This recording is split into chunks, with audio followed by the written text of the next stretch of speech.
Time to do some sketchy shit. Doo-dah, doo-dah. Hope I get away with it. Oh, da doo-dah day.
Good evening, folks, and I'm Dan Hollifield. Welcome to Last Man Standing. With me tonight, we got Aunt Donna, and I don't have the faintest idea what we're going to do, what we're going to talk about, but we are unsupervised.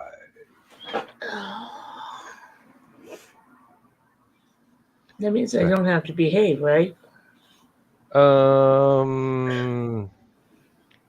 Well, we can't go all green room, but we don't have to be ready for prime time. So circumspect, I think you were going to say. I hope you were going to say, because yeah. Pardon me. Because the other one is I don't know. How would I know? I don't know. Yeah.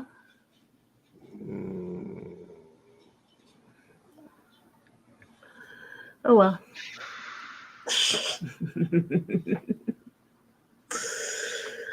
How have you been? What have you been up to? Oh, my best friend's gonna have surgery on her thumb, so I've been going with her to her doctor's appointments, mostly as a babysitter for her 9-year-old son, since he can't stay home alone, of course. Of course. Yeah, and you really don't want a little Sheldon in with you when you're talking to the doctor. Yep, I can understand that one. Having been a little Sheldon, yeah. Yeah. But it's almost over. School's going to be starting. We can have our breakfast together again. Not that I don't love my little nephew, but it's nice to have adult time. Yes, it is. Yes, indeed, it is. As for me, I've got to put a 6-foot wide gate into the chain link fence in the backyard so that I can get the riding mower through. You still I've haven't already done got that. all. I've I've already got all the parts. No, I haven't done that. It's been 98 degrees down here. I'm not going down there and pounding stakes in the ground. It's Uh, been 98 degrees up here. yeah. Well, it's hot all over, and it's Mm-hmm. not just 'cause you're here. Oh, you're so sweet. Yeah, we were going to go up to see Joe Bachman in that Gary Shakespeare thing. And I'm like, it's a little too hot. It's supposed to be at least in the 90s tomorrow. Chance of thunderstorms. Don't think I want to be in a park under those conditions. Yeah, and down here, part of what I got to do when I do my tests at work, I've got to write down the ambient temperature and humidity. And when the humidity is above 80%, it don't matter what the temperature is, it feels hot. Yeah. I think the heat index was something like 105 today, I can believe it. and we got some work done. My trainee and I, we got some work done. We didn't do everything that we had scheduled to do, but we saved something for tomorrow because there was only one other test scheduled for tomorrow. And if you get everything you've got to get done in a whole day done by 10 o'clock, and you can't clock out until 5:30, it makes for a long day. There's only so much code I can write in one day after the Hmm. physical testing is done. Um, I did find a couple of mistakes in my previous coding for Excel and fixed those, and thought of about 5 or 6 new things that I'd never tried before, and had to. I pretty much had to proofread that a couple of times before I made it work. Don't know why the original one didn't work, except maybe I was trying to use a formula to call out the results of another formula, Mm. and it didn't like that. So I had to improvise, but I made it work in the end. Um, Well, that's all that matters. it's hey, it's work related stuff that I can feel good about doing because I'm not just sitting and playing on my cell phone or watching YouTube videos or something. You know, Hmm. it's work related, so I can feel I'm justified in doing this. Um, Hopefully, one day after I retire, it'll be a benefit to whoever it is that gets stuck with doing what I'm doing now. How many more weeks? Um, it's either 20 or 21. I think Monday starts 20. So Not long. not long, not long at all. Um, I've got until about Hallowcon before I have to fill out the final paperwork to take me out of the payroll system. Uh, I'm going to have to fine tune that with the lady that does payroll because, as I have been saying repeatedly for the last 7 years, I'm going to come in after January 1st, fill out the forms for all my vacation time for 2024, take my vacations, come in for one day in February, and that's it. I'm done. I'm gone.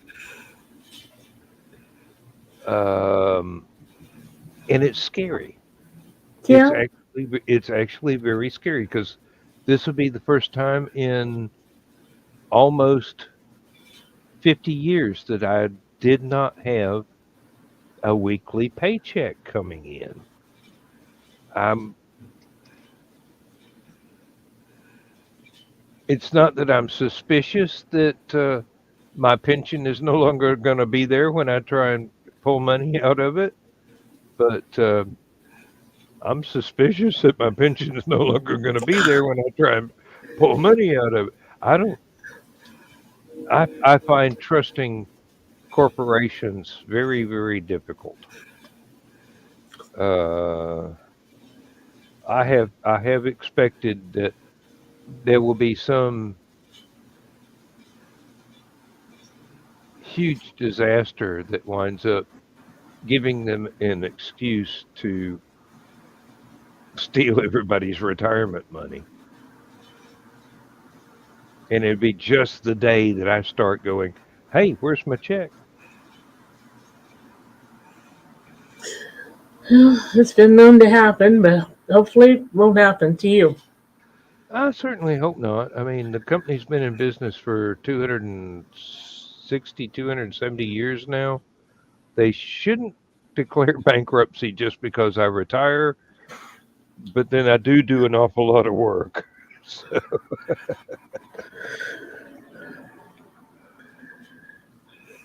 I don't know. They may bid my job out to somebody else after I retire. They may do away with my job and try and spread the work out over other people who are going to be terribly, terribly upset at the addition to their already huge workload. It just depends. You I have no way of knowing what they're going to do. We don't Uh, know what they're going to do. well, they've got a plan. It's not a good plan, but they've got a plan. They might stick to it. They might have an attack of sanity. Uh, Maybe. maybe. I hope so. Don't It's count on it. Well, I mean, it's not like it's a highly paid job. It's just they seem to think it's really important, but the only other people that could do it, if they spread it out amongst the rest of the folks doing the similar things to me, they've already got a full plate. This is a second helping. Yeah, So but that they're doesn't not. concern the people up top. What happened at Carl's old job shows that.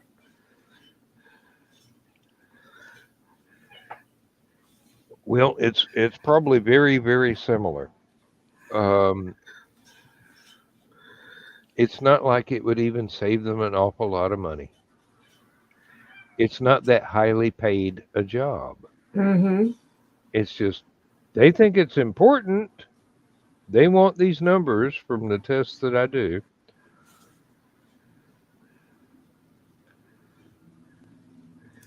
Well, it's What like whatever. I mean, if they're willing to wind up ultimately getting those numbers about a tenth of the times that I give them those numbers because nobody else has got time to do the stuff. mm-hmm. Yeah, well, it will no longer be my problem. That's right. And I've told them they can call me in as a consultant, but it's going to cost them out the wazoo. They gonna have to pay me for at least half a day if I'm only there for 5 minutes, and they're going to have to pay me a whole lot more than they pay me now. Yep. Well, that's like when the state computerized way back when. I don't remember if they had 4 or 5 ITs, Carl being one of them. But they didn't make any plans for anybody retiring Oh no. to replace those people. And at the end, there were only 2 ITs for the entire state of Illinois. And Carl talked the other IT into taking disability and leaving the job at the same time that he left the job. So they had no ITs for the state of Illinois. Nope. Hmm. Well, I've told my boss and I've told several of the engineers, somebody's going to get a thumb drive with everything I know how to do on it. It's up to y'all whether or not you use it or delete it. I don't care. Yep. And You can't spend your retirement worrying about them just because they're short sighted. I'm not going to worry about that. I don't worry about them Hey. now while I'm working for them. That's half the reason why they think they need to get rid of me is because I don't. Behold the field; it is barren. That I've got nothing left to care about. I mean, seriously, um, what are you going to do? Threaten to fire me? Mm-hmm. And what happens if you do fire me? I'm not there to do everything that I do now, and you have to pay me a Yep. lot of retirement money. So got to work on your intimidation tactics. That's not a good one. I don't have to come back here ever again, and you're going to give me several buckets of money. And I'm supposed to be afraid of this result? For what reason? Mm-hmm. Right now, I'm spending my time trying to clue in all the new employees as to this is the easy way to do stuff and still have it be accurate. That's the lazy way to do stuff, and you're not going to have good test results. Um, try it this way instead of that way. Uh, They'll find out. oh, there's stuff that goes on there that a lot of the people that have been uh, now they're actually fully trained and qualified. They've had their entire training period and still haven't run into some of the stuff that goes on. And just I believe it was yesterday I pointed out to one of the ladies that was doing the quality job on the team that was on that day, and it just happened to be day shift. And at at noon every day, there's a automated program at corporate that calls to our computers and pulls out all the test results for everything that's been done in the previous 24 hours. And if I found this out by observation of somebody doing it, if some idiot turns that little screen off where they're pulling the information from our computers to their computer, they don't get the information until the next day, Mm. if then. Because I don't know if it goes back to whatever was the last thing they saved or if it's just 24 hours.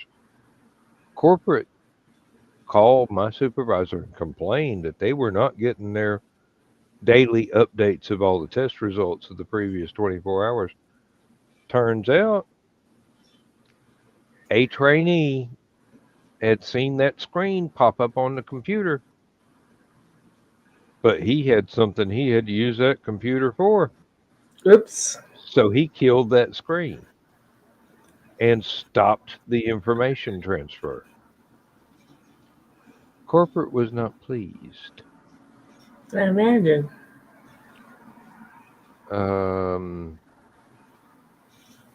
Still, you know, if I can show people what it is and how to do it, I will. And if I can show people shortcuts that don't compromise the integrity of the data, I'll do it. Um, Basically, it's, well, they say do this, but that's kind of extra, and you get the same exact results if you do it this easy way and let the computer do the math rather than you had to pull out a calculator and do the math and then tell the computer what the math was that you did. Mm-hmm. Saving steps is Well, all you can do is share your knowledge and then ride yeah, off into the sunset. yep, I can teach them. Whether or They not don't. they learn anything is up to them. Mm-hmm. Yeah.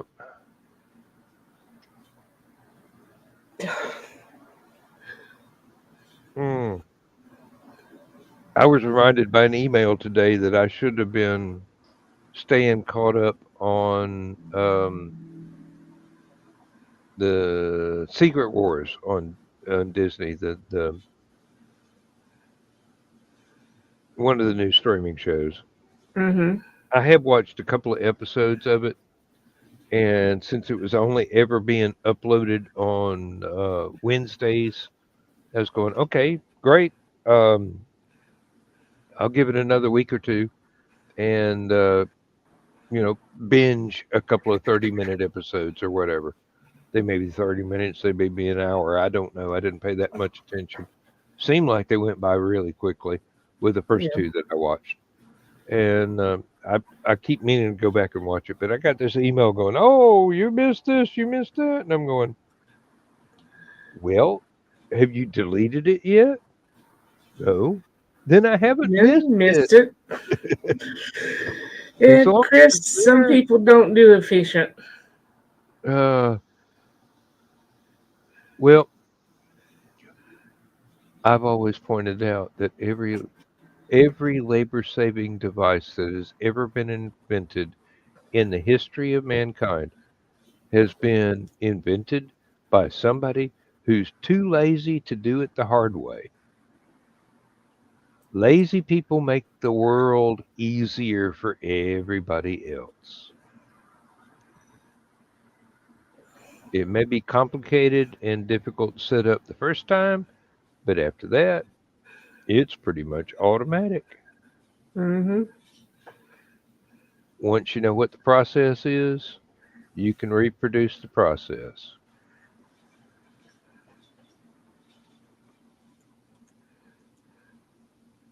I'm hoping that applies to fried chicken. Once I uh, figure out the process, I'll stop setting the chicken on fire. Um, I really should have paid even more attention to my mom and my grandmothers and my aunts. But, something I can do on a barbecue grill, I can't do in a kitchen quite yet. Next time will be on my third try. Second time was better. It didn't catch on fire. that's I'm always hoping, good. yes. Next time, I'm hoping it'll actually even look a whole lot better and taste just as good. Ooh, Oh, Richie's here. Okay. Hey, Rich. Hi, Rich. Uh-oh. Dang, You now I look. will have to behave myself. Oh no! When Richie shows up, that's no excuse to behave yourself. Uh, I tried to Well, if fried I'm chicken the intruding, other I can day, go to and bed.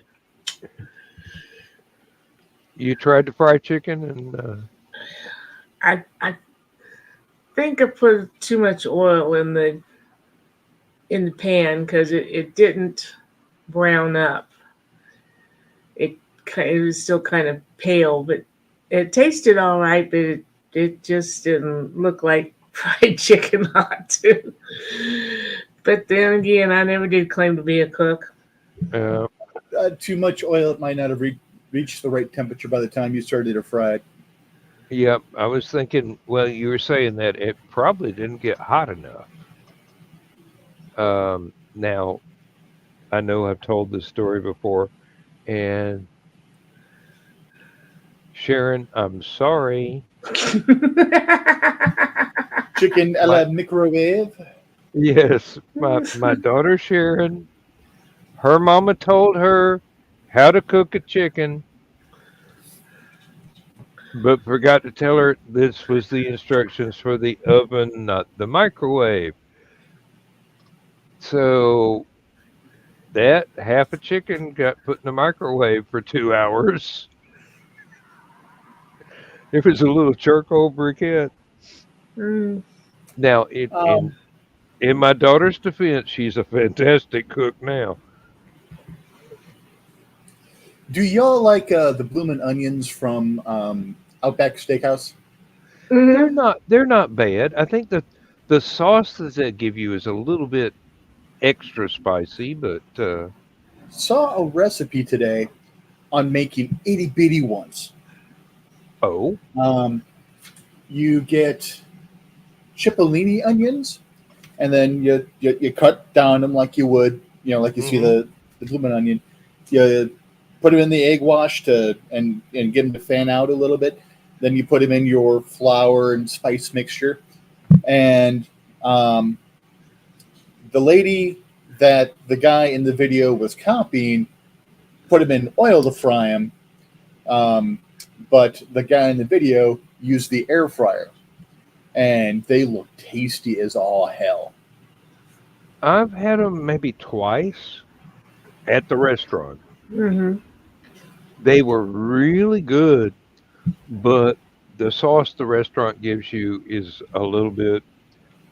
Potent. Um, it's beyond my heat level as far as spicy sauces, and I admit I'm not one who goes in for really hot pepper stuff. And I think but the Chili's air has fry, onion petals, which I like. the air fryer, that sounds like a really good idea, and a whole lot less And of mess course, to you can clean make up up. the sauce that you want, stuff like that. Yeah. There's plenty of copycat sauces out there. Like if you're a fan of the Burger King zesty sauce, there is on one of the copycat recipe sites a very, very close reproduction that the wife and I enjoy. We're just too lazy to make it on a regular basis. hmm Um, Now one of the ones that I found is it's actually very good, and it doesn't have to. Basically, it's a fried chicken sauce, but it's a very good dipping sauce for a lot of other things. It's Zaxby's, the Zax sauce, which is just on the warm side of mild, is as far as my range is concerned. Um, I gotta step down the hallway. I'll be right back. Yeah, I have a new wave air fryer, which I love because I don't have to stand there. I can put the timer on and We've got the Ninja, and we do our hot dogs in there. Sometimes we do burgers in there. We'll toss pork chops in there. It's probably the most used appliance in our house. Hmm. I even cook my spam in my new way.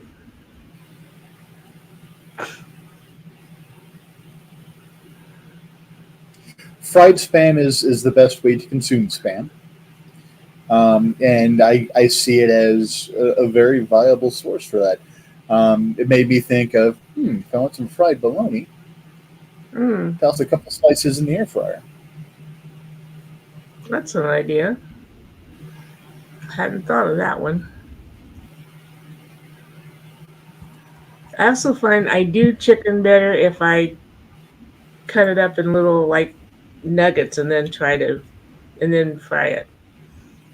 If I put the breast in whole, no matter how closely I follow the instructions, it never takes the time that it's supposed to. It takes more time.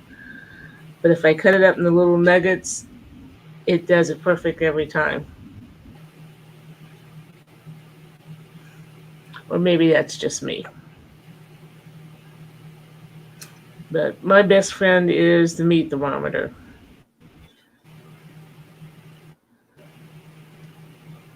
Yes. I'm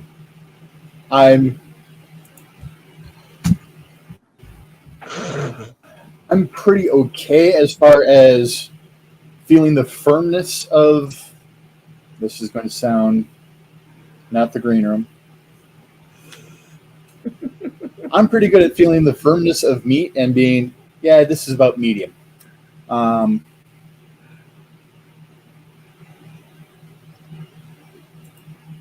So yeah, now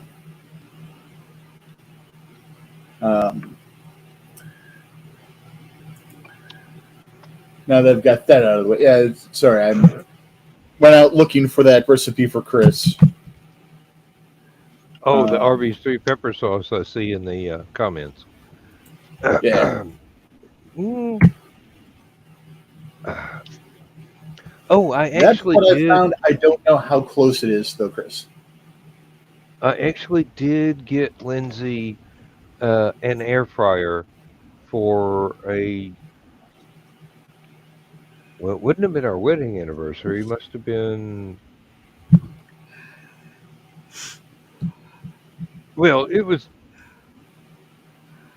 earlier, so I don't know how long we've had it. It might have, if I got it right before Christmas, it would have been a birthday present for her or a Christmas present.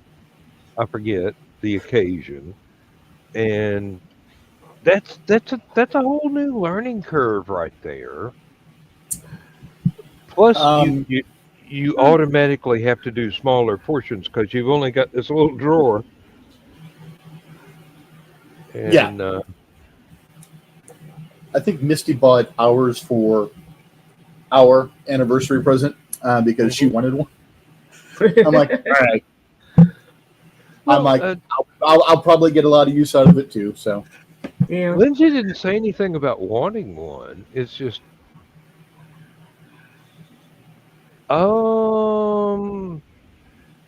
it's time to buy a present.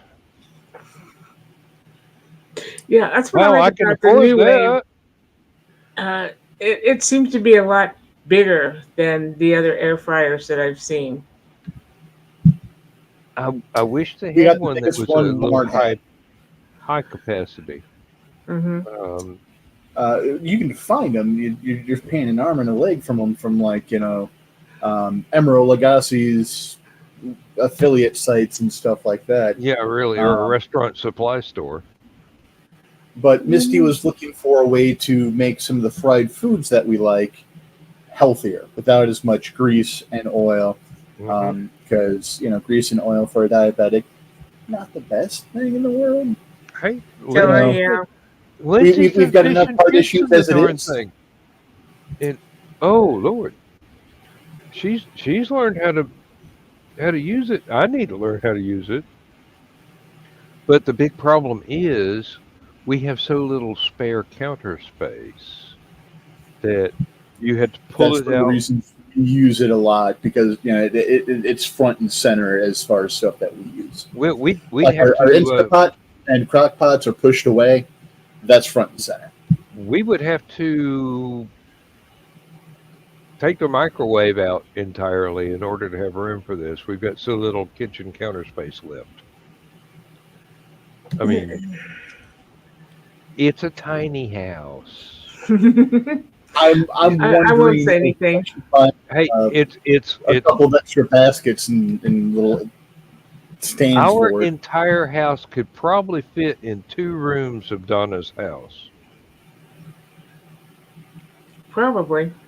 It might even be able to fit into 1 if it was over 1,200 square feet.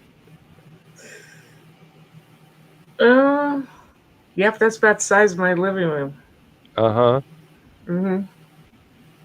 I mean, the house is You can 27 fit by like 1.5 45. of my apartments, or a little bit more than 1.5 of my apartments in there.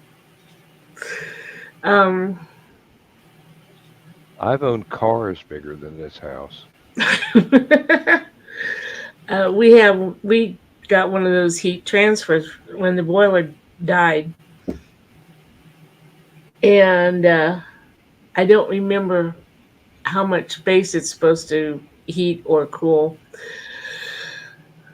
but it only warms the west side of the house. Basically the living room and the dining room. That's all it warms because that's how big the house is. East side of the house, it has got a lot of electric heaters in it because it's almost all windows and there was no place to put the wall unit for the heat transfer because we were going to put 2 in and figured out there was no place to put it on the east side. You wanted a castle. And I'm happy with my castle. I just don't go downstairs very often in the wintertime. Because that's where the cold lives. Mm-hmm. Yeah.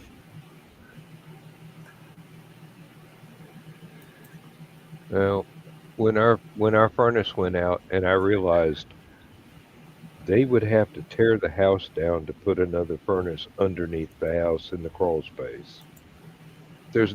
They would have to tear brickwork out. I'm convinced that either they put the furnace down there and built the house over it, or they took a chainsaw and sawed a normal furnace into 3 different parts and duct taped it together once they got it through the little bitty cat door. Basically, to get in the crawl space, I have to go on hands and knees and go through a cat flap. Mm-hmm. More than likely, what they did is they put everything down in there that they were going to need before all the floor was laid, and then started running stuff. Well, they would have to. I don't see how they ran some of the floor ductwork from the furnace. Mm-hmm. Because on one end of the house, the crawl space is a little bit shorter than a cat. And I don't see very many contractors being able to fit into, an 8-inch crawl space. No. So I'm guessing that they put the vents and the ductwork and stuff like that in before they put the floor down. Or they put the materials down there and then ran most of the floor, kind of a deal. Mm-hmm. Yeah. Yeah, this is why we didn't replace the boiler, because the original one had to have gone in through the coal chute, which is no longer there. You can still see where it was, and it is big enough for the boiler to go through, but that's all bricked in now. So there's no way we could put another boiler down there. There's no brick in way? No. I suppose it could be done, but do you know what that would cost? Pretty much, yeah. Yeah. I'm saving an arm and a leg for some time during retirement when I have to buy another car. Mm-hmm. Oh God, that's going to take a year off my retirement funds. Oh Lord. Tell me about it. Yes, Rich? No, I'm looking at movie titles on Tubi. Oh dear, that's a mistake. Sharkula. Yeah, Sharkula. Sharkenstein. Shark Encounters of the Third Kind. Cocaine Shark. Okay. Somebody realized it was Shark Week, and Some of these are several years old, but sharks were vastly involved in the things that came up, because one of the things that came up was CPO Sharky. that was actually good. I liked that show, yes. But yeah. Super Shark, Sky Sharks. As I bitched last night, I'm detecting a motif here. Shark Side of the Moon.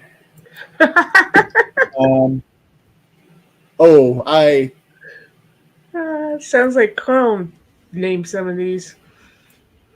I would love to put that on in a room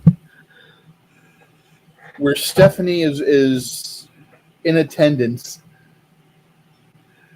and Joe Dog and Zach, and just watch them be like, that's not how space flight works. That's not how any of this works. Yeah. Yeah, I'm sitting there watching the movie last night, and I'm like, all the chairs for the cockpit look like glorified computer chairs with no restraints, and they're going at launch velocities. Like from Earth on a not even a 45-degree slant gantry launch. I'm like, you're still going to feel the velocitation and all that shit. I'm like, that's not how that works. You know, they had two people with a 5-point harness, but the flight crew didn't. Because they had to lean forward and go, deet, deet, deet, deet, deet, deet, deet. But yeah, I'm just sitting there, I'm just watching this, and I'm like, that's not how that works. That's not how gravity works. That's not how any of gravity works. I mean,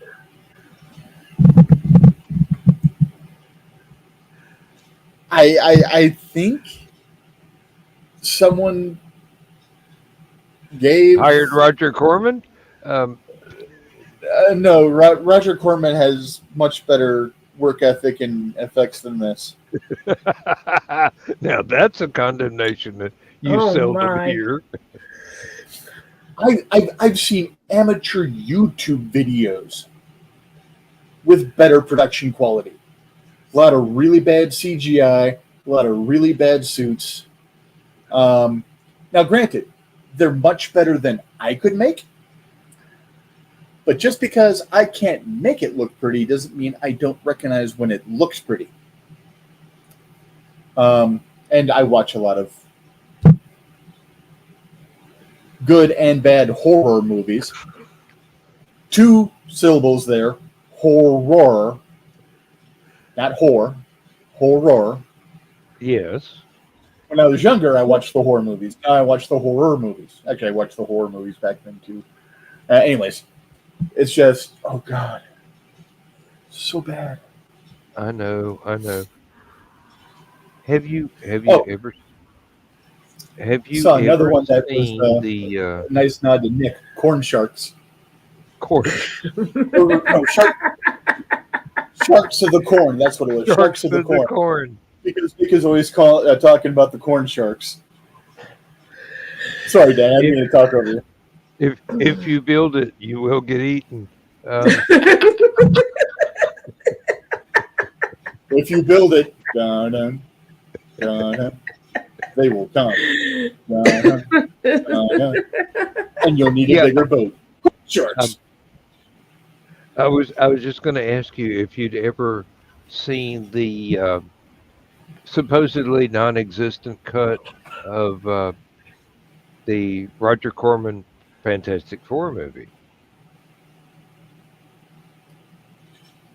It's fun.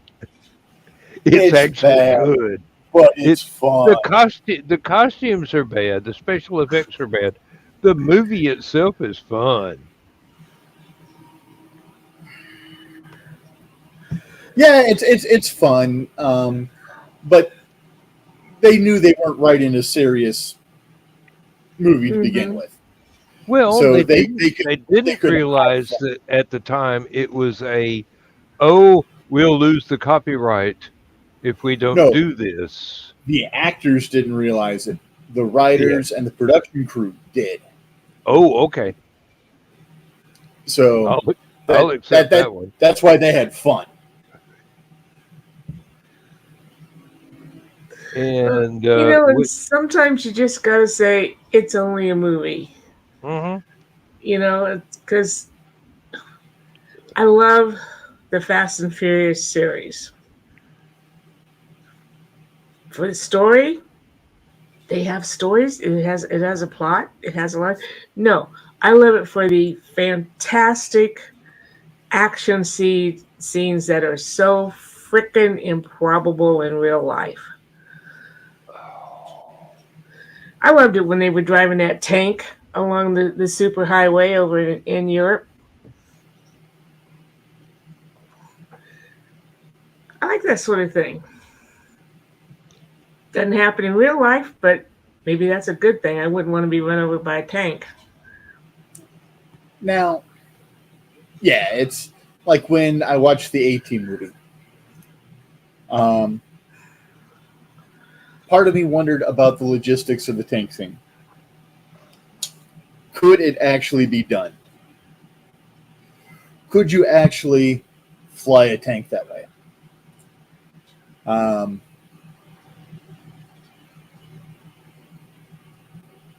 Now, in space, yes. In atmosphere, I don't know.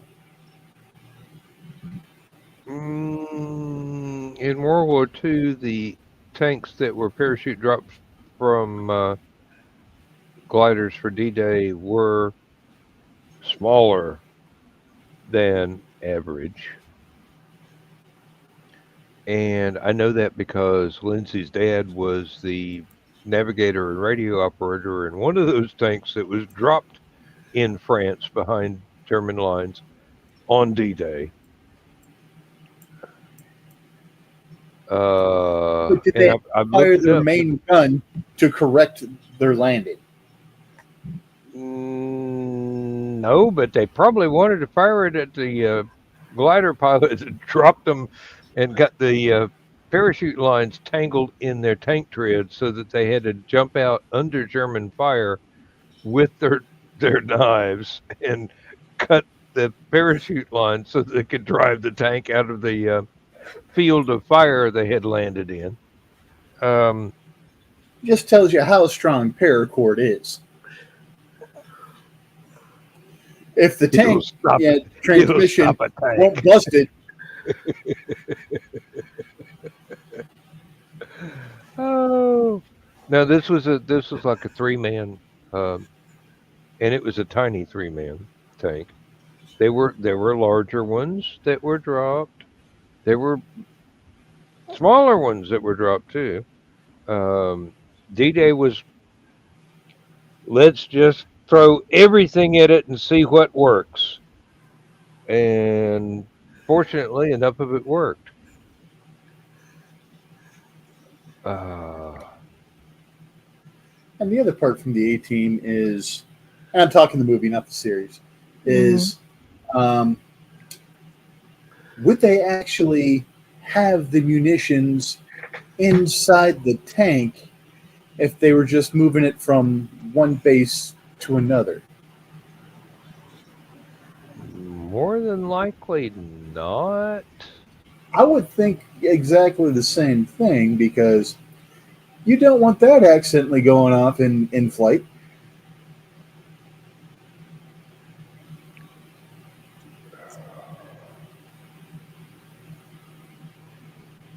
Well, Suddenly you're missing 2/3 of the plane.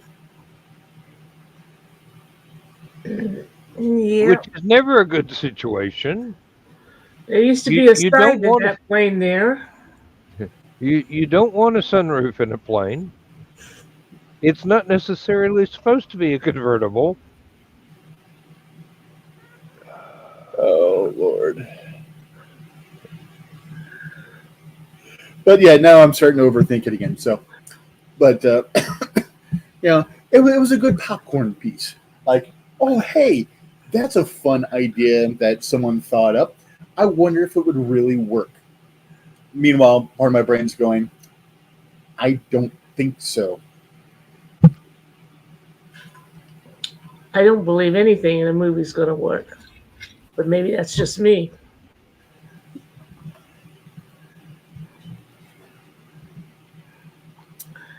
You'd be surprised how many things in movies actually work. Maybe not 100% true to the way that they're depicted. And I'm not even saying 5% of things that you see in movies work. It's all this stuff works because people are like, all right, this would look cool. How do we get that to work? Yeah, Mhm. really. With enough advanced planning and a lot of luck, you could reproduce some movie scenes in real life without But a special there's a lot of effects stuff crew. that skeptics would be like, would that work? That actually can. But there's far less of people going, oh my God, did you see that in the movie? That was so awesome. You know, that's exactly how that would work. No. No. Oh, Yeah, Chris. me too, Chris. That would be awesome. Um, let's just Or the say Duke's Hazard. both. Yes, under ideal conditions with sufficient preparation, they would work once, but not twice. Well, that's like the Dukes of Hazzard and all the wonderful jumps that the General Lee made. And are we really supposed to believe that they only had one General Lee and it made it through Uh, they those had leaps? they had at least five, and one of them was never used for stunts. Mm-hmm. Same as Knight Rider had several cars. One of them was never used for stunts. It was the beauty car. Mm-hmm. Batmobiles. That They was had at that least was five the of those. Michael Knight rolling up to the club and him getting out and go around back. Yeah. Yep. Oh, Chris says 10 to 15. Yeah. I was going to say it was more than 5. Well, it just. I think they went through 5 an episode. I just And a couple remember. of them were just frames. And how many police cars did they destroy in the Blues Brothers movie? 35, Oh 45? my. Too many. Seriously, it was fun though. Yeah. Oh, Okay, this is going to sound like a weird leap. From you, never. But trust me, it gets there. You mentioning Blues Brothers reminded me of another story I listened to earlier today, where there are two teachers in Germany who have had to move out of the town that they were living in because they tried to crack down on some of the students being bullies and bullying in a rather specific manner that is illegal in Germany. Thinking nuns were the rulers. Kind of goes back to 1939 and certain invasions and the shit that happened thereafter. How a certain political party is outlawed, but apparently there's another political party that's coming to power that is very reminiscent of that previous party. When the teachers tried to put out an open letter to talk about, just going to say the word, the young Nazis in their school who are carving swastikas into desks, giving each other the Nazi salutes, the whole 9 yards in the hallways and stuff like that. The parents drove them out of town, basically. Some actually claiming that they were going to come and get the teachers.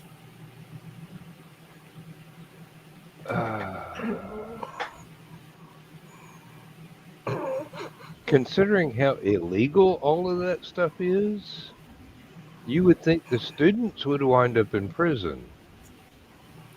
You would think that the school would quash that shit real damn quick.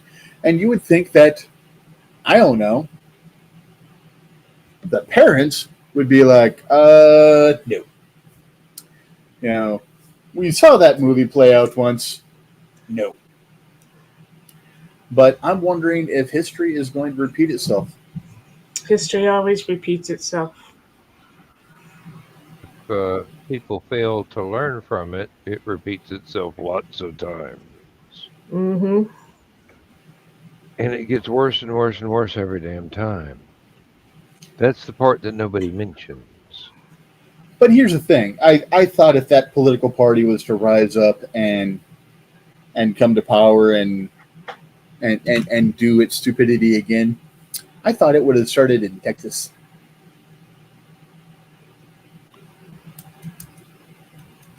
Not saying all Texans are that way, but I've seen a lot of folks who at least claim to be Texan have mindsets that are not far off.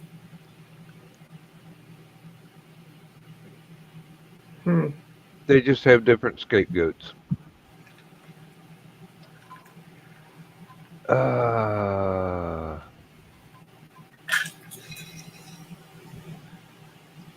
Sorry, didn't mean to go political there. No. It's amazing how many times that recurs all over the world in different cultures with different scapegoats. And it's all about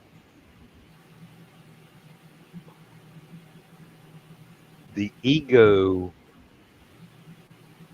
and the lack of gumption in those particular adherents towards their particular scapegoat. And it all boils down to, I'm not willing to pull my thumb out and make something of myself, and it's all your fault. A lot of it is, look at all the injustice that's been heaped upon me, and it's this other that's out there, and it's this other's fault. It's not our fault. And then you've got people that just lack the spine to go against the masses that are being roused to a particular banner. Mhm. And it's a crazy psycho mix there of, it's feeling like you're being wrong, finding the right people to blame, finding the right people to bitch to. Mm-hmm. Because you bitch to the wrong people, and people are going to be like, no. But you bitch to the right people, they're going to be like, yeah, you're right. And then you're going to get this following, and it becomes a cult of personality. And yeah, Um, and a self-reinforcing. Um, oh Lord, now I'm going to play Carl. Uh, a self-reinforcing psychosis, basically. yeah. Yeah. Oh, I'm not to blame. Somebody else is. Let's punish them for me being a piece of shit. I mean, that's Uh, how a failed Austrian painter, and I believe he was I think he only rose to the rank of corporal. yeah, yeah, Don't quote me on that. yep. He didn't get very far in the military. Um, And there was one he guy was in pissed World that War he had to come One. back. There was one guy in World War One that almost shot him, but had mercy on him and let him live. Yeah, and he came back And and he he was pissed at regretted his that. own Kaiser. Yeah, he was pissed at his own Kaiser because we were so far into France. We were winning. Why did you call us back? So, I mean, and the thing is, I thought you would need at least that kind of loss, that kind of sting for every member of your country Hmm. to be able to go, yeah, that's not right. Yeah, it's this person's fault, and it's that person's fault, and it's this next person's over here fault. Oh my Well, God, and we've been no, wrong. a vocal minority to do that, and then you need a deal of don't rock the boat complacency on the parts of the general population that aren't part of that minority. And you need someone who's psychotic enough and charismatic enough, and as Charismatic psychopathic leaders. Hmm. as psychopathic as he was an extremely charismatic man who knew the right buttons to push to get Mm-hmm. the right people to do the right thing. He didn't give the same speech at every stop along the way. Hey, okay, these people are concerned about this. This is the speech I deliver here. Hey, these people are concerned about this. This is the speech that I deliver here. And also finding the right ambiguous words to say so that you can deliver a speech in front of a crowd of thousands. 900 people think you're talking to them, but you're not.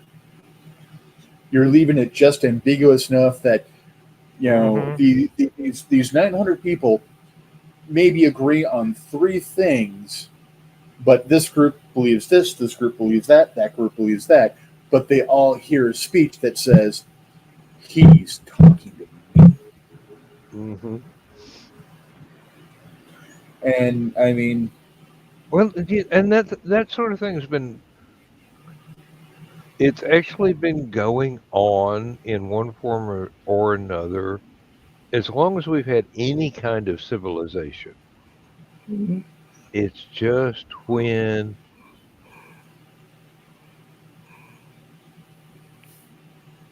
well, I wanted to say it's just when it gets out of hand, but that is too entirely mild for The Mankind has often pushed the tribal, if you're not with us, you're against us kind of a thing. and it's always been unjustified. And now that we are wising up in wide swaths to be able to accept different sexual orientations, different, colors of skin, the physical differences and things of that nature, and the Well, really and big there's things. the middle We're getting differences, better at different accepting points that. of view as well. But So people are still doing the us versus them thing on smaller shit.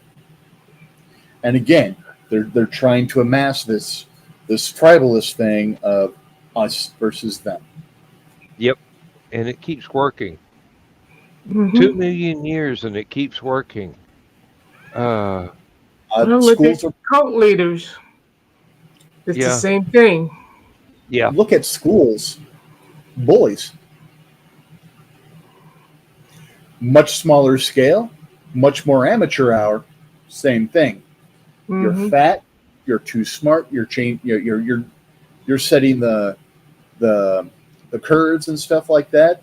You're being ostracized. You got hair that looks funny that just won't sit right or whatever, or you've got other issues where you're too tall or you're too short or you have no whatever. interest in sports.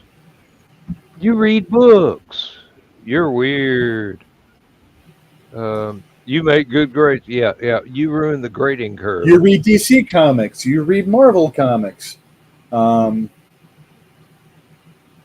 was a big one when I was younger. Is the Marvel DC divide? Yeah, yeah. I remember that It's myself. still kind of around. But Yeah, you're not seeing as many fistfights on the playground, at least over that. But yeah, I mean it's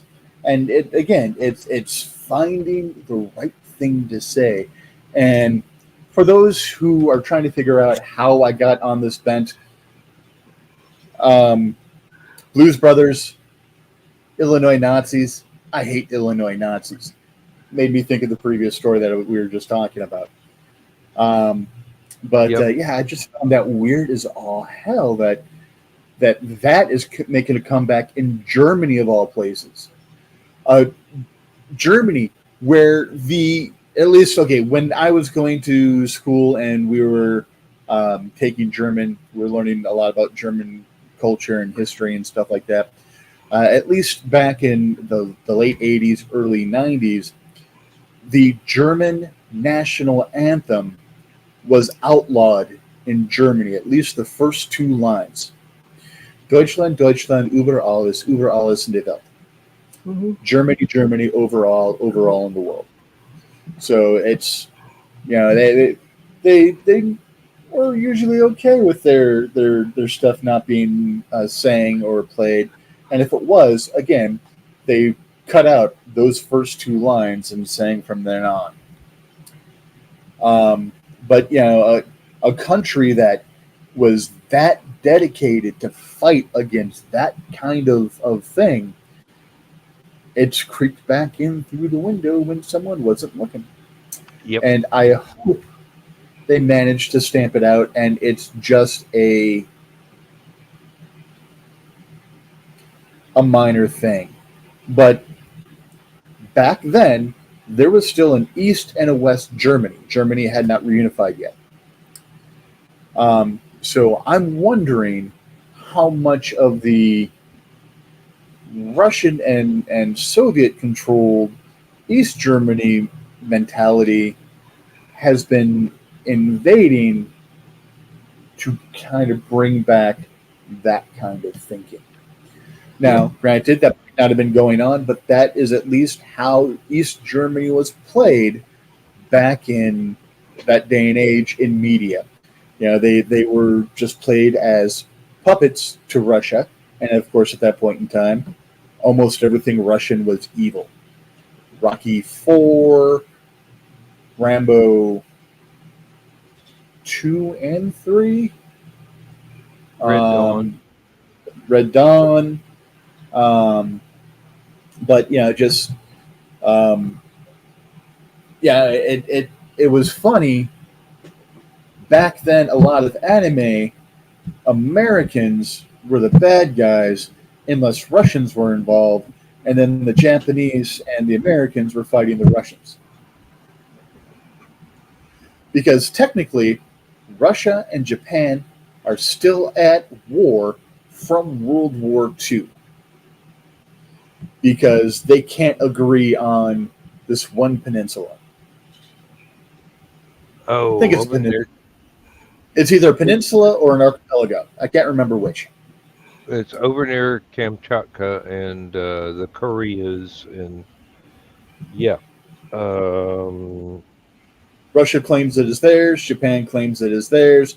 So because they're still bitching back and forth across this, they've never ratified the peace treaty, have they? The peace treaty from World War II. Which is funny because since then, Russia has gone from being our allies to our enemies, and Japan went from being our enemies to our allies. Allies. Yeah. And that's a huge bone of contention to the people in China.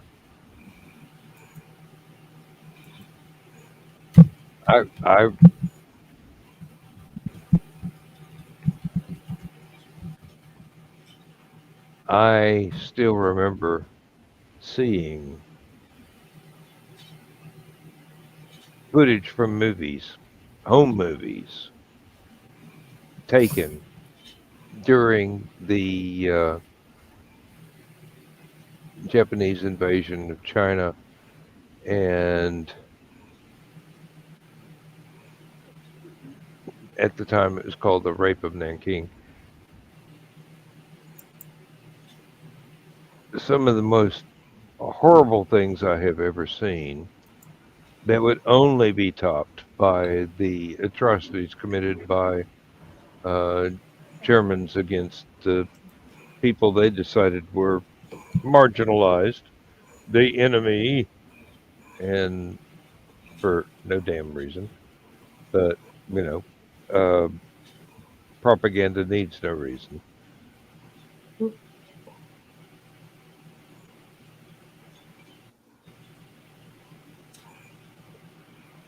The two countries ended their formal state of war with the Soviet-Japanese Joint Declaration of 1956, but as of 2022 have not resolved this territorial dispute over the ownership of the Kurils, which appears to be a small chain of islands. Mm-hmm. Oh, yeah, Chris. Paul Pot against his. You're talking about a politically powerful, murderous sociopath. Yeah, China has been pretty good about producing those. Everybody's been pretty good about producing those at one time or another. Yeah. If you go back far enough, it even goes back pre-biblical times. But I wonder how many of them have a made in China stamp on them.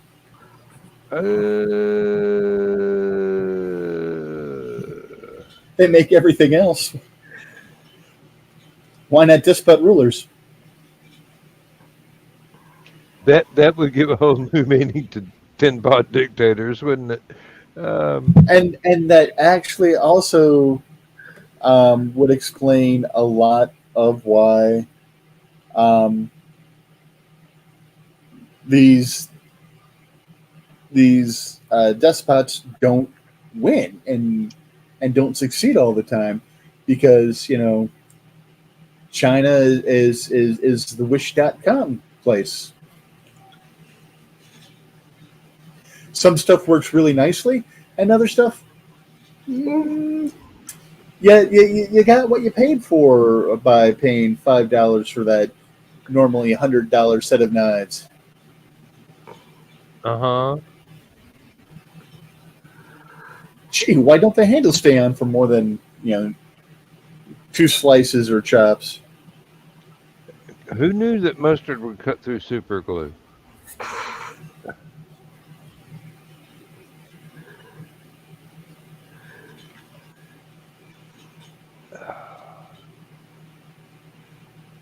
The weird thing is, and it struck me since I was very young, that a lot of things have never changed from way ancient times. And you wonder why they haven't changed. And then you figure out it's because people want the ability to blame someone else for their own shortcomings. You see It that boils down in a to lot of serial killers. You see that in a lot of war crimes. You see that in a lot of things where there's an it boils down to one of the easily oldest find axioms of fix. mankind. Oh yeah. If it ain't broke, don't fix it. Well, it's broken. We're not going to fix it anyway. Well, no, what it is It's these people tradition. had very little power, found a way to amass massive power, and other people are like, hey, they come from roots like I do. What do I got to do? And it's people that are like, okay, maybe the system can be gamed. And as long as we have a system that can be gamed, nobody wants to fix the system because they want to be able to use that system to be able to get ahead, like the psychopath did. But you know what? I'm never going to be as bad as that psychopath. I have a heart. I care about people.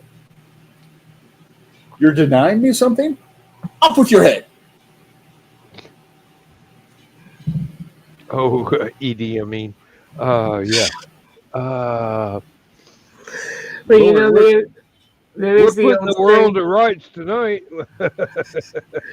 There is the old saying that the more things change, the more they stay The the more they same. stay the same. Jim Jones. Excuse me. We're frog in my throat there. But Jim Jones, David Koresh, I was thinking of them earlier. Apple White, whatever the hell, yeah. or whatever the hell, Charles Applewhite. Applewhite, Charlie Manson. Um, oh Lord. Although he didn't have a cult.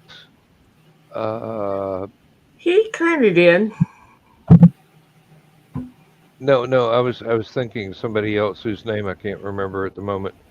Rod Blagojevich. Yeah, let's bring up the Illinois dudes.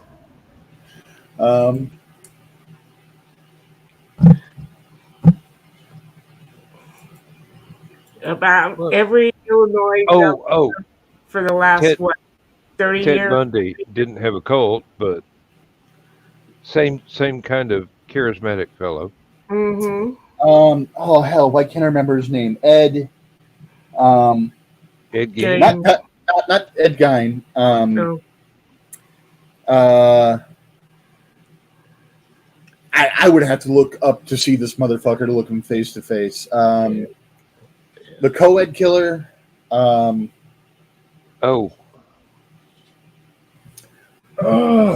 can't remember his last name either. Mm-mm. And that's probably a good thing. There's so many, and believe me, I have read Ed so Kemper. many. Oh yes, Yes. And at least for a while, he was reading audiobooks, recording audiobooks while in prison.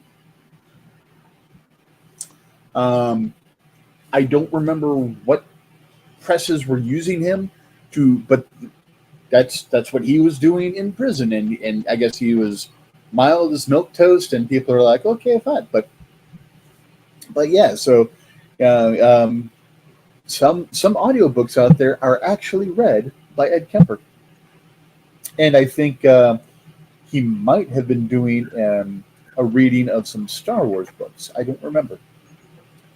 Um, it was on Very Scary People back when I still had HLN. I was glued to that show. Yeah. Mm-hmm. Yeah. And I've got all the books. Yeah. Anne Rule was working was it a suicide hotline with Ted Bundy sitting next to her or something?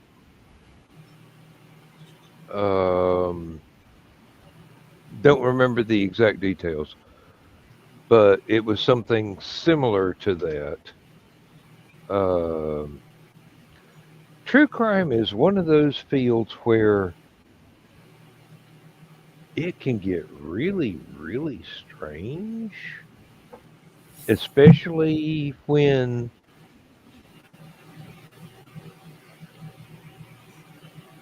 some of the perpetrators wind up being cited as experts in the field and their opinions become accepted as actual fact instead of opinions, which would be great for psychological studies of serial killers and cult leaders and uh, other sociopaths like very successful businessmen. It's really weird. A lot of the people that are running corporations fit the exact profile of serial killers, except that they haven't killed anybody.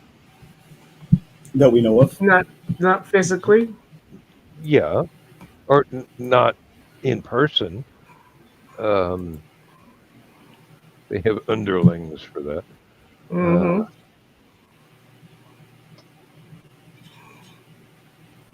I don't know where this show got off in this direction, but it's fascinating. Um, Sorry. no, don't apologize. It's one of those things. This is a late night convention discussion, basically, in the true stupid o'clock tradition. Just But not. it also hits near and dear to all three of us because all three of us are writers, and these are the things that we look at that we take pieces of our villains from as well. Mm-hmm. Yes, although I am very, very bad at writing villains. Uh, it's why Oh. it's why a lot of the threats in my stories are either uh, natural events that have no people involved, just things happen. Um, Volcanoes,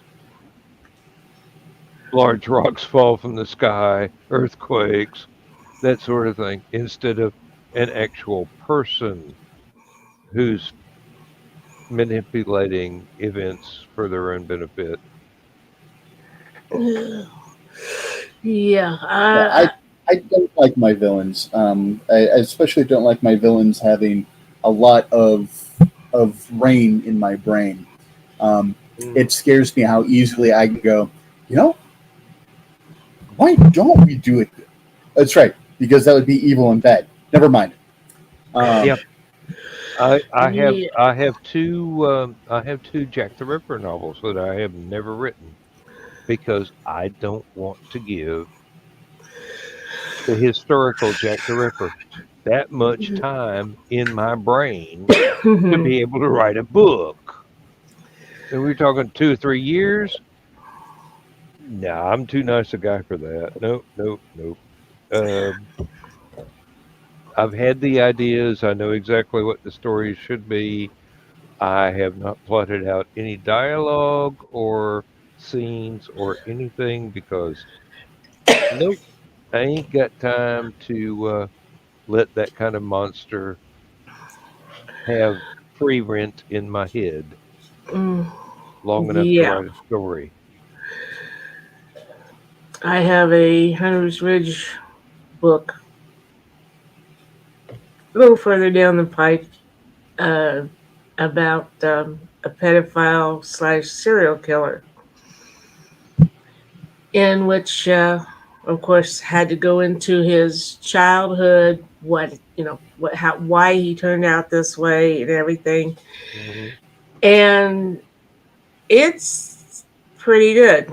It's so good that I quit writing Hunter's Ridge for a long time. That's when I started writing the Beth and Hill series to get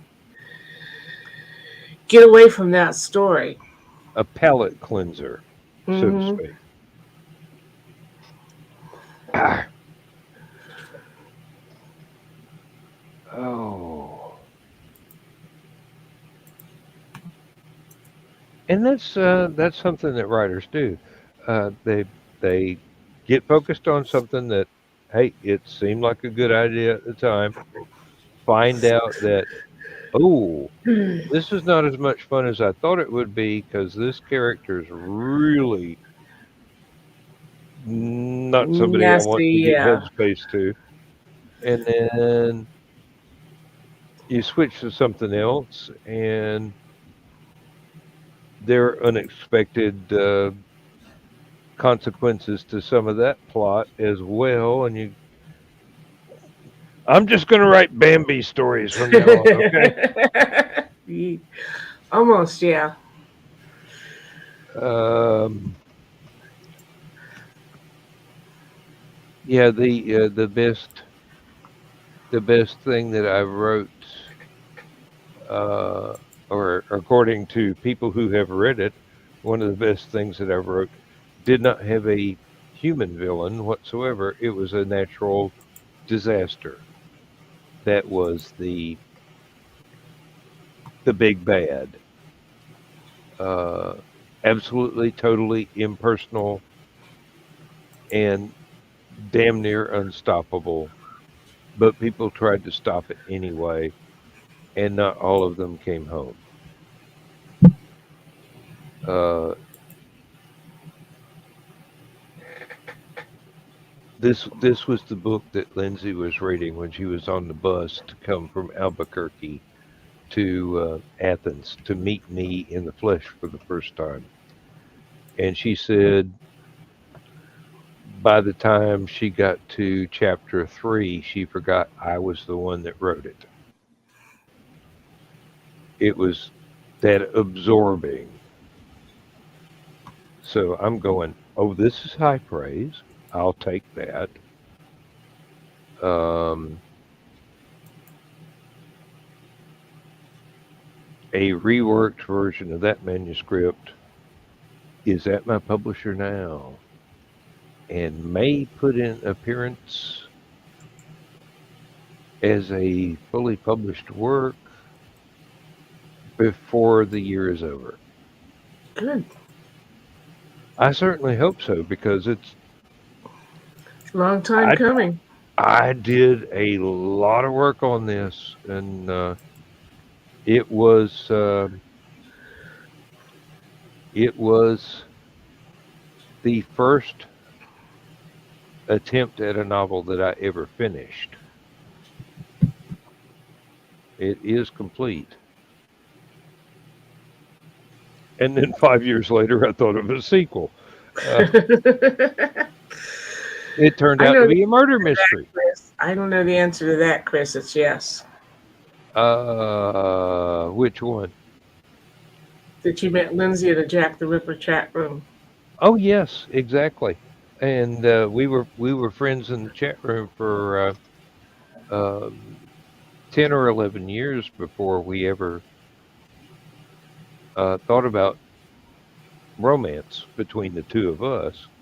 Um, she was married, and I was married, and gonna uh, we weren't going to risk damaging that. Had no impulse to fool around with each other, and we pretty much decided that that's probably one of the reasons that we're still together after 17 years is we weren't going to fool around with each other, so there's no risk of us fooling around on each other. Yeah, both very moral people. If you can imagine moral people studying Jack the Ripper for decades, Not saying a word. hey, a week from tomorrow night, I will actually be in another streaming show uh, that is discussing Jack the Ripper as a special guest. Oh, Uh, I, cool. I I do hope that they don't build me up too much as an expert because uh, I've only been studying up on this thing for about 50 years, so um, I I don't know Jack seriously. Uh, Unsolved Mysteries is one of those things that I've always been fascinated by from a very young age. It doesn't matter whether it's true crime or uh, uh, natural disasters or whatever, just something that nobody knows why happened or exactly what happened or who done it if there was a who that done it and not just nature. Um, there's a place in Africa where you couldn't pay me to live because it's very close to a lake that has an enormous amount of carbon dioxide Oh, yeah. I've heard of that lake. in the mud at the bottom of the lake, and any earthquake or general tremor would cause the lake bottom to release the CO2, rise to the surface, and basically displace all the air, all the breathable air in the vicinity. And thousands and thousands and thousands of people have died when this particular occurrence around this lake happens. There's another lake in the Himalayas that is the chemical composition of it is pretty much if you decide this is a nice place to go swimming, you wind up as a corpse on the bottom. It's got to do with the chemistry of everything that's dissolved in the water. Uh, and basically, you wind up, your corpse winds up, if not mummified, then pickled, perfectly preserved for hundreds of years. Lake Superior. Um, you fall in there and you drown or whatever. Your body is perfectly preserved until From the someone cold. accidentally finds you and brings you up because it's too cold for the bacteria that or starts decomposition that creates all the gases that will cause your body to rise.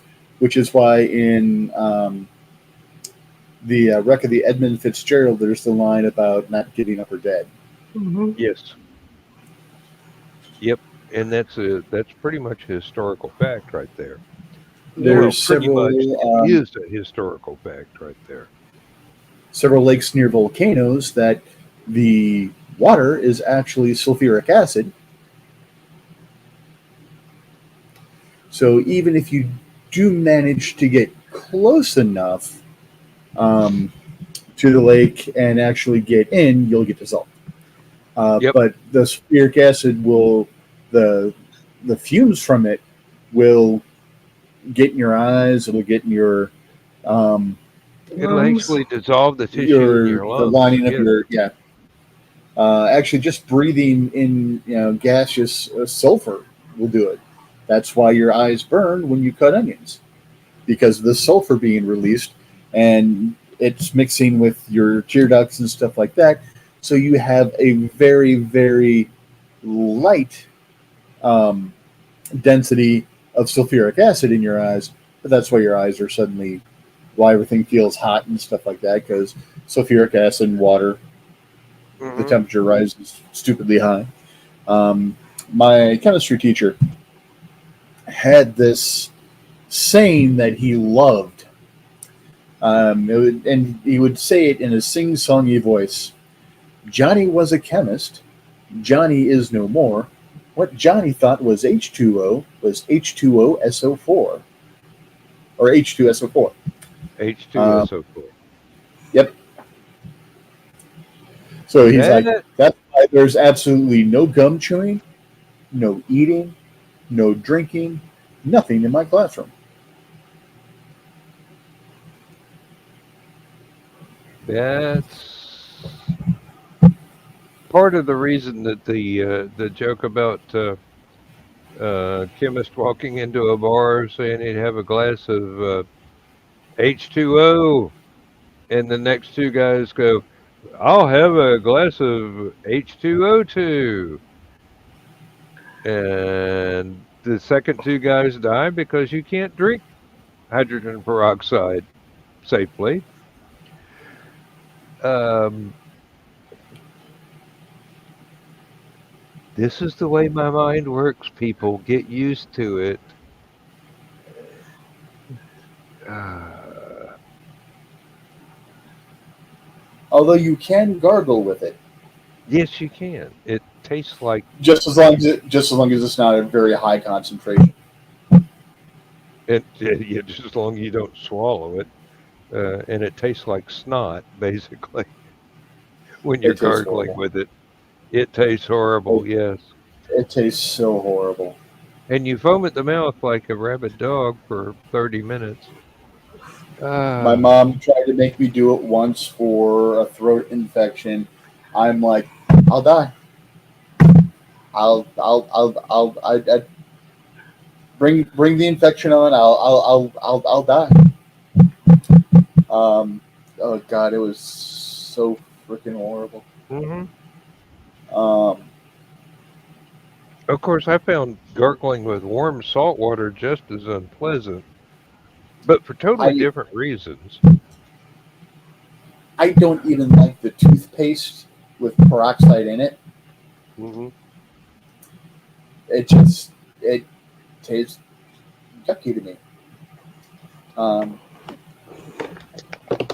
and then years later, I find out why I don't like, or why there's a good reason why I shouldn't like the taste of hydrogen peroxide. Anyway, it's a caustic substance. Hmm. There's a reason it foams up when it reaches anything. When it touches Ah, any type of organic matter, and it releases heat.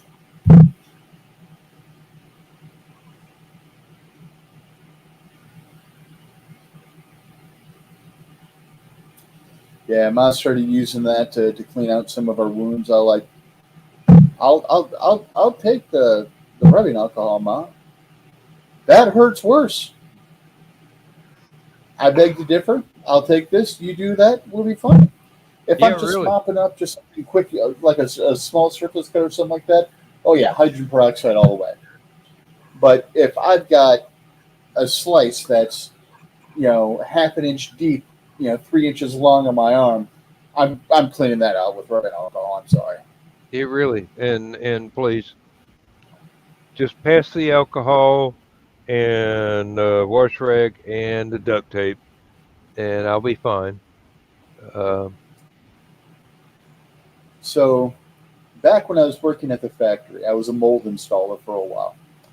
Um, so I used to work in an injection molding facility, and on the smaller molds, the Jacos, we had molds that are just a couple 100 pounds and stuff like that. But we would have these little lift things that we'd go ahead and slide them in on and stuff like that. And, for some reason, something was catching the mold, and it wasn't sliding properly like it should have. But I had my hand placed just wrong. So I tore off 3/4 of the finger that I'm pointing to. I'm not trying to put people off. But the middle finger of my right hand, I ripped 3/4 of the nail off while I was being tested for my next level of processor. The instructor saw what happened, and he's like, all right, take your time, whatever. We were about 10 feet away from one of the first aid boxes. There were 4 of them throughout the plant. We were 20 feet or so from it, so I walked over. I grabbed one of the alcohol prep pads and the other stuff I was going to need to clean it up and fix it up and stuff like that. And I'm just being extremely quiet during the entire thing. And I look at him, I'm like, Greg, you might not want to be around for this next bit right here. Because I had a piece of cloth over it to go ahead and stop the bleeding as much as I could. So I opened up the alcohol prep pad, pulled the cloth off and stuck that on there. And the string of epithets that came out of my mouth. He wasn't the darkest skinned black man, but he got a lot paler. Because all of a sudden, this guy who is twice his width and almost 1.5 times his height is now letting out this very robust string of curses. And he's just like, am I going to get my ass kicked for something? What's going on? Is there going to be a hate crime going on? Now, also, I should let you know that Greg was also the whitest black man I know. I had more soul than him.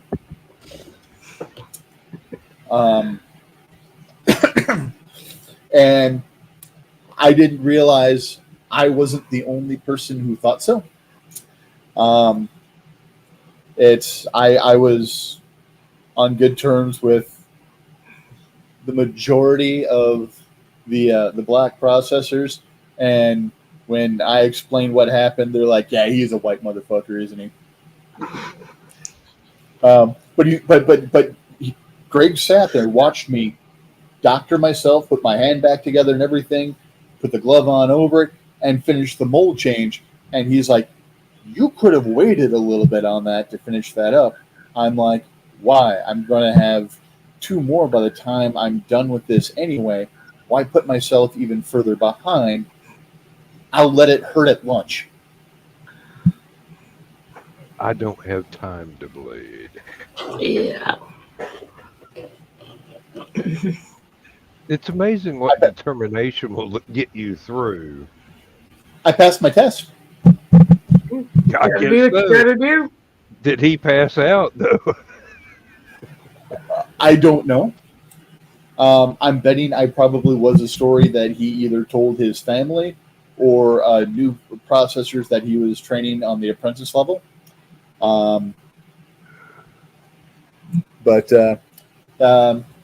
never let me test for the rank above it, because he was the one who administered our tests.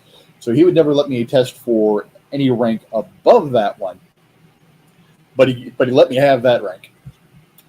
And a lot of the processors were pissed off about that because some of our AAA processors were like, he knows just as much about this stuff that I do, and he's been doing it a lot less. Why the hell is he not up here with us? And it was because of that trainer, and it was also because the plant managers I had Napoleon complexes. Mm. They were shorter than Greg.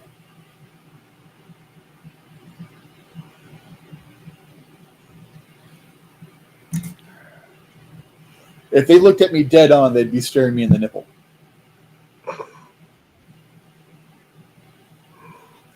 And I'm chubby, so they sag.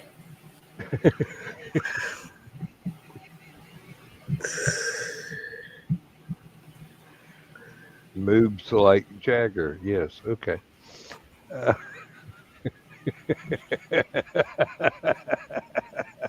Moves like Schwarzenegger anymore. Although he might have gotten back in he might have gotten back in shape. But when he was governor, he kind of let himself go a bit. Mm. Yeah. Too Although many I blue still want plate to special Netflix, meetings. Yeah. I still want to get Netflix back so I can watch Fubar. It was a Netflix series that he did. I don't know if they're doing a season 2 or whatever, where he plays a family man who's part of the CIA, and he's trying to get out, and then he's drugged back in for another mission for a rescue op. And then in the middle of the rescue op, he finds out that the person that he's rescuing is his daughter, who worked for the CIA, who didn't know he worked for the CIA. Okay. I'm in. Yeah, that sounds good. Yes. Sort of an unofficial sequel to True Lies. That's what I was kind of thinking at first. I'm like, how very true lies, Well, I did say unofficial. Yeah. Especially since they did make a TV series out of True Lies. Did they? They made a TV series of True Lies. Yep. Yep. The first show Please of it tell me it was just had Evil Lynn and Skeletor. no. That's I'm. They've got 2 seasons now.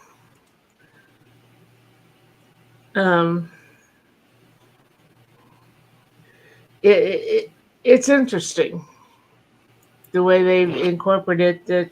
They've made her a professor of linguistics, which now that she's a spy, that's her specialty, and often used as her cover when they go someplace. But it's very interesting.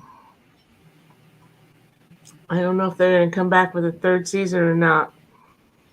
And why am I suddenly reminded of the Get Smart movie, the remake sort of thing? Never saw it. The one with The Rock and Steve Carell. Yes, indeed. Or are you talking about one of the ones that Fox actually put on? No. Back in the 80s and 90s. The one with Steve Carell and the Rock, and I'm sitting there I through the liked entire it. movie, and I'm going. It had the spirit, but it didn't pull it off. If Don Adams was still alive, he'd be going. About this much. This much. But no, I was thoroughly entertained the whole way through. I mean, it did have lots of callbacks to the original series, and it was definitely a product of its time. But still, it was hilarious. Oh, It worked. It worked. It was good. Um, it would have worked as a standalone without the references, but the references made it better. Uh, I loved it. I loved it. I've watched it about 4 times now, and I find no reason not to watch it a fifth time when the mood strikes. Um, oh, I don't remember whether I ever saw the Man from Uncle, not remake, but and not sequel, but That homage. was that was a good movie. I don't remember whether or not I actually saw it. I've seen clips from it, but I don't remember if I've ever actually seen the entire thing. It looked like something I would really love. It explained how Solo got roped into working for Uncle, and then of course how he got he and Kuryakin got roped into working with each other. You've got to kind of not think of the series when you watch it, but standalone, I liked it. I went Yeah, ahead and bought it for my Man from Uncle collection.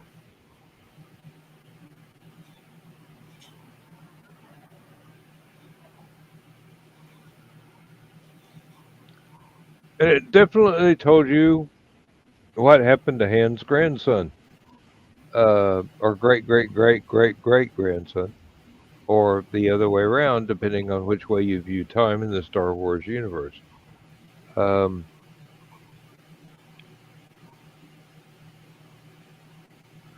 oh, there was another one that was really wasn't a remake. It was original. Anne Francis in Honey West back in the day. That was a very short-lived series, Oh and yeah. Anne Francis could she had some acting chops. Believe me, she was not just another pretty face in Point South, but it, I've watched it once all the way through. I'm going. I've got to watch this again and pay attention to everything in this because it leads to so many other things, so many other spy sort of detective sort of movies and shows. Of course, there's always our perennial favorite, the Thin Man movies, Of course. and then there's oh, there's so many other things. Don't get me started on the Charlie Chan, Mr. Moto controversy about why did they cast a white actor to play Chinese, Japanese character because of the time it was done. Yep. Um, It's the only that actors they had back then. well, the only ones that they would give jobs to, yeah. Um, it goes on to the same sort of thing as in movies of that period, in TV shows of that period. Why were they so disrespectful to black people? That was the culture that Mm-hmm. they were operating under. That was the stereotypes that they felt like they had to include. Um, just oh, the actual show, movie, TV, whatever, might have been fantastic, but turns out to modern sensibilities to be enormously disrespectful. Um, Well, that's like and the people who want to ban uh, Tom Sawyer and Huckleberry Finn. That was the culture of that time. So those are the words that they would use. yeah, yeah. Um, You don't have to agree with it to no, but follow the story. you need to learn from it so that those mistakes don't happen again. But that's a cultural thing. Hmm? As far as the story itself goes, if it doesn't detract from the plot or the characters in the story, The thing it's is also, how are you going to prove that your baddie is such a despicable human being if they've got redeeming qualities when it comes to people of other ethnicities? yeah. I think Flash Your Gordon ran into that with Ming the Merciless. your bad Buck guy needs to Rogers kick puppies. Buck Rogers ran into it with uh, not Killer Kane, but the Emperor, who wasn't Ming the Merciless. Um, even though Buster Crabbe played both characters in the serials, um, oh Lord, uh, there was a Rocket Man serial where the actor who portrayed the Lone Ranger was a villain. He's a damn good villain. Um, there's another of the uh, 30s or 40s movie serials where Leonard Nimoy plays a Martian,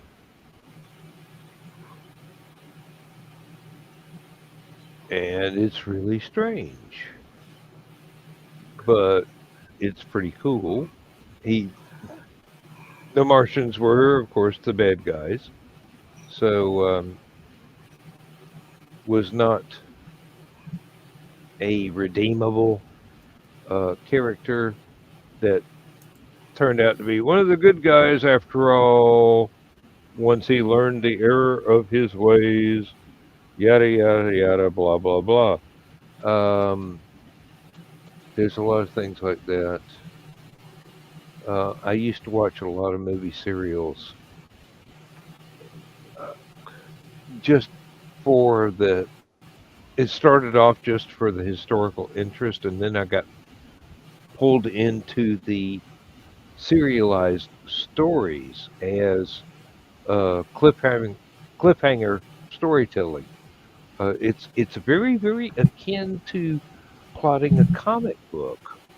Actually, you get to the end of the issue, the hero you don't know how they're going to get out of this situation, but you know they're going to because there's another issue coming out in a month. Sorry, I was just thinking earlier. I'm part of my brain is going, a couple thousand years down the line when we come across, alien life forms or whatever. I can see them coming across some of our old television shows and movies, and I can just see, is he in green face? That is so rude. Oh, Not not to not to you've make seen light Santa Claus of conquers the blackface or Martians. anything like that. But Um, yeah, but Oh I yeah, want to say I think there is a cartoon or something somewhere where it dealt with like orcs or goblins or something like that, and someone's bitching about someone being in green face, and I'm just like, oh, Because I mean, to be brutally honest, it's you're usually pulling off the worst stereotypes of the cultural heritage that you're trying to mimic through that, and it's just like, when we finally meet our new space overlords, are they going to get pissed off because someone appeared as a merchant in greenface at one point in time? It's entirely possible. It really is. Well, we're going to run the bedtime story, and I'm not going to go to sleep. Place your bets, ladies and gentlemen. Thank you both for being here. Thank everybody that's watching for being here.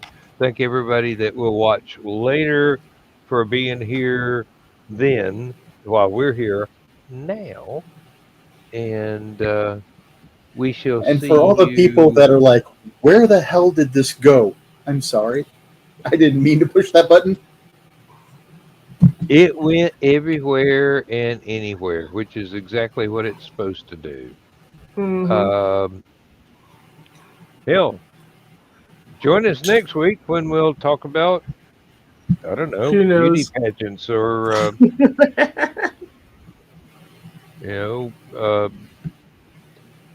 me getting a hairpiece so nobody sees my bald spot when I pass out in front of the camera. No, I'm not going to get a hairpiece. All right, I'm writing a note to myself. Research fucked up beauty pageants. That'd be about all of them.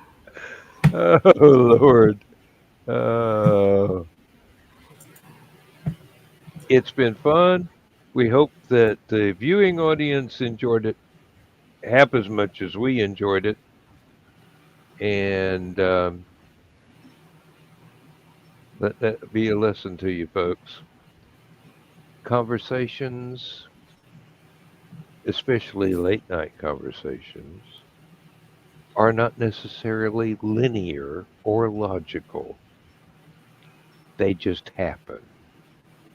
And sometimes just happen is the best of all possible worlds. Good night, everybody. Night all. Good night. It would help if I don't play the intro again. Go, good guys. Transmission overload. System will shut down.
System will shut down. System will shut down. System will shut down.